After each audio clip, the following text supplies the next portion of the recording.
I'm Tariq Melrose. Some days I feel like I'm watching a loop. Same talking points, same blame game, same refusal to grow up and own it. But here's the difference. We remember. And we replay. And we hold the record straight when they hope no one was paying attention. Subscribe now. This is what memory looks like with a mic. Josh Hawley throws a tantrum over judicial power, but gets destroyed when facts and hypocrisy collide on live record. Stick around for the full clip, where Hawley's double standards are shredded, Trump's lawless legacy is exposed, and we remind the GOP, you can't scream rule of law while burning the Constitution. Thank you. Senator Hawley. Thank you very much, Mr. Chairman. Mr. Chairman, it's great to have this hearing. Thanks for calling it. Thanks to all of our witnesses for being here. Professor Shaw, nice to see you again. Let me just start with you, if I could, Professor Shaw. You talked about the fact that there have been lots of rulings against the Trump administration. That's absolutely statistically true. I disagree with almost all of them. In fact, I think all of them. But the issue of this hearing really isn't the rulings, is it? It's the remedies. Would you agree? And those are distinct things. You may think that the ruling is quite correct, but that's actually not what we're talking about here today. We could have a hearing on that. Maybe we should. But we're talking today about the remedy. And the question is a remedy that binds parties who are not before the court, is that an appropriate thing? I mean, aren't you concerned about judges binding non-parties in their remedies? You may love the ruling, but even if you do, don't you think it's a little bit anomalous for courts to be going out there and binding parties who are not before them? I mean, is that something we want to encourage? Senator, I think that judges have been issuing rulings that impact non-parties since Marbury versus Madison, right? So you're not concerned about it? I'm not. I absolutely think that they can be abused, and wait a minute. You were very concerned about it just a couple of years ago. Yeah. You said in response to a nationwide injunction on the Biden FDA's mifepristone rules, and I quote, "This injunction's a travesty for principles of democracy, notions of judicial impartiality, and the rule of law." I think I've been consistent today. That was issued by Judge Kaczmarek in a single judge division. They're a problem. Those are a problem. With him personally? Wait, no. So your testimony is if it's issued by Judge Kaczmarek, it's bad? No, sir. It's personal? That is not my testimony. Is the problem with the injunction? You were criticizing the universal injunction issued by a judge in a single judge division. I've been very clear today that those are a problem. By a Republican judge in a Republican division, then it's bad. No, Senator. Otherwise, it's fine. No, Senator. I think that single judge divisions What is the are a problem. principal difference? I'm looking for a principle. I understand you hate the president. I understand you love all of these rulings against him. You and I both know that's not a principle. You're a lawyer. What's the principle that divides when issuing a nationwide injunction is okay, when it's not? When the Biden administration was subject to nationwide injunctions, you said that they were travesties for the principle of democracy. You didn't say the referral to Judge Kaczmarek was a travesty. You said his injunction was a travesty for principles of democracy. Yeah. So, in other words, the translation is just you didn't like the outcome. Is that right? No, Senator. Look, we're talking about, I don't think Article 3 precludes this form of relief. So we are talking about prudential consideration. Prudential meaning political? No. Then give me, so far I have yet to hear it. You've been questioned by multiple senators. I have yet to hear a principle other than the fact when you like the ruling, you think it's great to apply it nationally, including non-parties. When you don't like the ruling, it is a travesty for the principles of democracy, notions of judicial impartiality, and the rule of law. Look, Senator, I'll say I think I am self-aware enough to know that my view of the underlying legal question, I am sure colors my perception of the remedy. I think that we should all acknowledge that. And yet I do think and why shouldn't we stop nationwide injunctions for everybody? I think that's what we're talking about today. Because I'm not willing to leave without relief non-parties who are injured. No, you're not willing to leave without the ability to bind President Trump. No, I think that... I mean, when it's Biden, it's okay. No. When it's Biden, it's a travesty. When it's Trump in office, it's no holds barred, whatever it takes, right? I believe in a powerful... What was it that President Biden's staff said? We've got to do undemocratic, unconstitutional things to save democracy. Why is this the same I believe in a powerful president. I do believe in presidential power, but power and constraint are not at fundamental odds. What is the principle? Power. What is the principle? The legal principle. You've referenced prudence. You've referenced the judges you don't like. What's the principle of when an injunction binding non-parties, which was never done in this country before the 1960s? And let's see the chart, the Trump chart, which was done really only once Trump came into office for the first time. You don't think this is a little bit anomalous? You don't think that's a little bit strange? A very plausible explanation, law? Senator, you have to consider is that he is engaged in much more lawless activity than other presidents, right? You don't think you must this that as was a never possibility. used before the 1960s, and suddenly Democrat judges decide we love the nationwide injunction, and then when Biden comes to office, no, actually. It's Republican appointees as well, Senator. Like and the 1960s is where some scholars sort of locate the beginning of this. Can you identify one before then? Mila Sohoni, who's another scholar of universal injunction, suggests 1913 is actually the first. There were others in the 20s. The Republic endured for 150 years before there was a nationwide injunction. Well, the federal government was doing a lot less until 100 years ago. So there's many things that have changed in the last 100 or the last 50 years. So long as it is a Democrat president in office, then we should have no nationwide injunctions. If it's a Republican president, then this is absolutely fine, warranted, and called for. How can our system of law survive on those principles, Professor? I think a system in which there are no meaningful constraints on the president is a very dangerous system That's of law. Not what you thought when Joe Biden. That is not what you thought when Joe Biden was every president You is said that is not what you said. You said it was a travesty for the principles of democracy, notions of judicial impartiality, and the rule of law. You also said the Supreme Court senator agreed 9-0 with me on that. You also said when Joe Biden was president, you said the idea that anyone would foreign shop to get a judge who would issue a nationwide injunction was just judges looking like politicians in robes. Again, it threatened the underlying legal system. People just trying to get the result they wanted. It was a travesty for the rule of law. But you're fine with all of that if it's getting the result that you want. Sir, the Supreme Court agreed unanimously with me in that case, right? There was no standing. The case should never have been allowed to proceed. Wait, the combination of parties without standing and the single-judge division. No. We're talking. No, they did not. They did not issue a ruling on the nationwide injunction. You criticized the injunction nationwide. Listen, issued in a case where no one had standing. Here's the thing. We've now gone 6 minutes, and Senator Kennedy had you for 6 or 7. You couldn't identify a single principled basis. We all know the truth here, which is it's not just you. It's most of my colleagues over here on this side of the aisle, who I respect a great deal, and they were raising very principled objections to the nationwide injunction just 6 months ago, maybe 9 now. And you're probably right. My point is that all that's changed in 9 months is the occupant of 1600 Pennsylvania Avenue. And I realize that my colleagues on this side of the aisle very much dislike that individual, and I realize that you think that the rulings that he has lost are fundamentally sound. We might grant all of that. I disagree with all of that, but we can put that to one side. The question we're talking about here is, should judges, single judges, district court judges, be able to bind non-parties who are not in front of them? And you used to say no, now you say yes.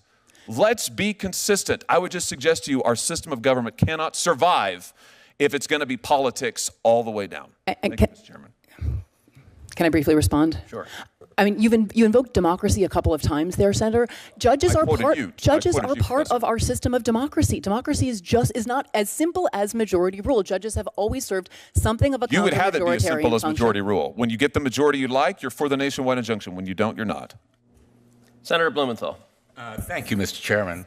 I'm going to give you the opportunity that I often found absolutely precious when I was arguing before a panel of judges and couldn't get my answer. When Senator Josh Hawley opened his mouth during this judiciary hearing, we weren't expecting reason. We were expecting a performance. And wow, did he deliver the performance of a lifetime? A full-throated, high-octane, logic-deficient meltdown fueled by MAGA hypocrisy and intellectual dishonesty. What Hawley intended as a grilling of Professor Shaw quickly unraveled into a live demonstration of why the Republican Party can't be taken seriously on judicial integrity, or constitutional principles, for that matter. Let's lay the foundation. The hearing was about the scope of judicial remedies, specifically whether a single federal judge can issue a nationwide injunction that affects people or entities not party to a case. In theory, it's a complex legal issue. In practice, it became yet another MAGA smear campaign against anything that dares to restrain Trump's authoritarian tendencies. And Hawley, ever the loyal foot soldier of Trumpism, was there to carry the water and swing wildly at a legal system that has dared to hold the former president accountable. But here's the thing. Hawley wasn't interested in legal theory or judicial consistency. He was interested in one thing only: pushing the narrative that Trump is the poor, persecuted victim of a corrupt legal establishment, while Biden and the Democrats get a free pass.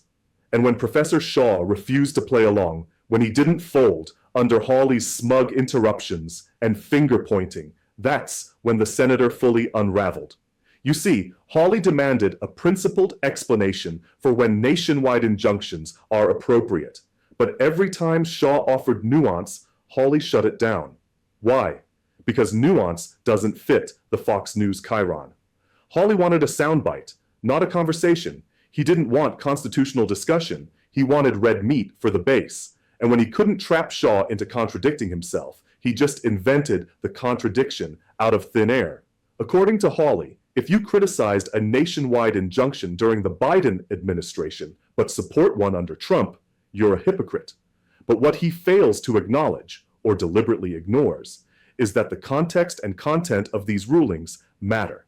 The judiciary doesn't exist in a vacuum, and pretending it does is a disservice to democracy. Not all injunctions are equal. Not all presidents commit equal offenses, and not all judges wield their power with equal discretion. Hawley kept hammering Shaw about a past quote, criticizing a single judge injunction during the Biden era. He spun it as proof that Shaw is a partisan hack. What he failed to mention? That very injunction was issued by a judge in a division known for ideological shopping, where plaintiffs go judge hunting to get exactly the outcome they want. Sound familiar? It should. That's the MAGA legal playbook. Corrupt the judiciary, then cry foul when someone else plays by the rules.